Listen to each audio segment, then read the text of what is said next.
Book of Heaven, Volume 36, June 26, 1938. The human will, united to the divine will, can also do prodigies, but without the divine will, it is like a poor cripple. One who lives of divine will acquires the conquering act. I am always in the arms of the divine volition. Its light puts to flight for me the night of my will. Its beauty enraptures me.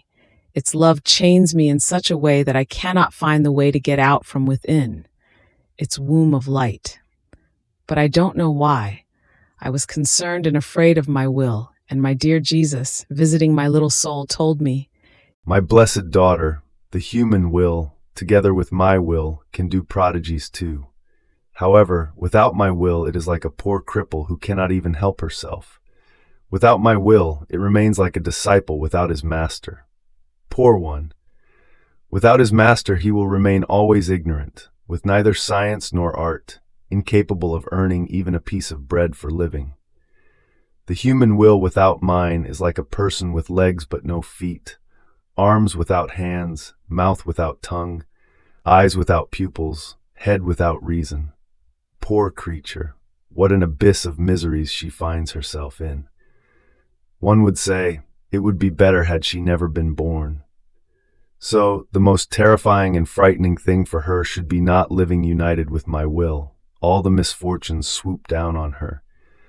But if she is united with my will, inside of it she will have her master at her disposal, who will teach her the highest and most difficult sciences, the most beautiful art, so much as to become a portent of science on earth and in heaven. The human will, united with mine, will have human legs and divine feet, which will make it run on the way of good without ever tiring. It will have human arms and divine motion, with the ability to do the greatest works, which make it resemble its creator. With our divine motion, it will embrace eternity. It will keep us always corded and clasped to its heart.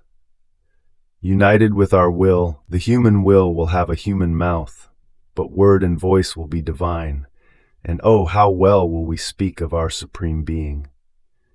In sum, it will have our eyes pupil, so that in looking at all created things it will recognize in them our life, our love, and the way to love us.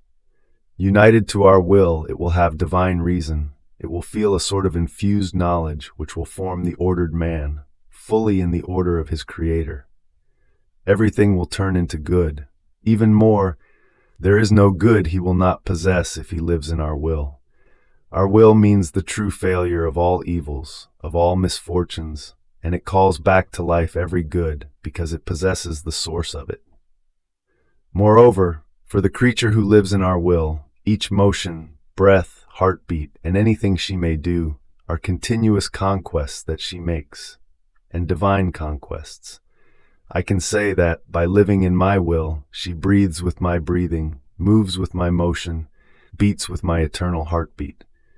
Hence, she acquires the conquering act in all of her acts, and this is given to her with justice and with exuberant love, because by living in our will, no longer giving life to her will, by right she would have to be in the celestial regions, to delight and enjoy our will, bearer of happiness.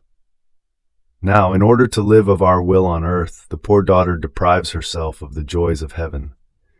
This is the most heroic act, the most intense love, by which all heaven, our divinity, and the sovereign Queen of Heaven remain wounded, and we admire the heroism of this creature.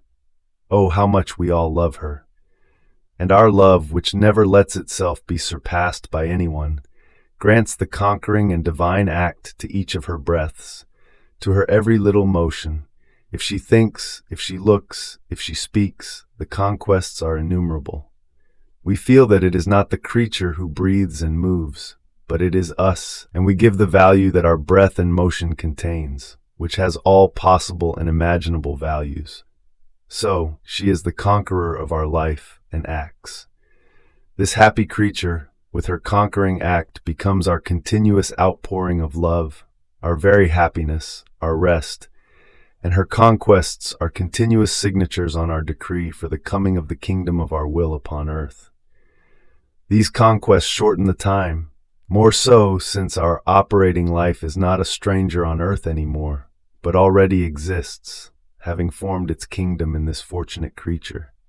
Therefore be attentive, never stop, and I will take everything into account, even your breath, to love you more and to let you make many conquests, one more beautiful than the other.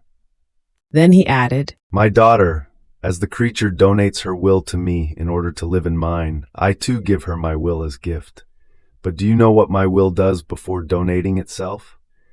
It pores over the act of the creature, embellishes it, forms the daylight, sanctifies it, puts its divine joys in it, and then encloses itself inside the act of the creature. As my fiat operates in this act, all created things receive new life, a new creation. They feel renewed in the beauty, in the love, in the joy of their Creator. And as it fulfills its divine act, the act remains as property of the creature, and all are there waiting to see what the creature is going to do with this act, because it is an act that encloses everything, and all feel enclosed inside of it. Now what does the happy creature do? She enjoys it, she kisses it, embraces it, and knowing that an act so great cannot be for herself alone, in her emphasis of love and joy, she says, Adorable will, you gave divine will to me, and divine will do I give back to you, to render back to you the appreciation, thanksgiving, glory, joy, and love that you gave me. I am incapable of containing it, therefore this act runs to all, sanctifies, embellishes, gives happiness and love to all. This is the most beautiful act the creature can give me. No one can equal this act, that is, to give my will in order to receive it and give it back again.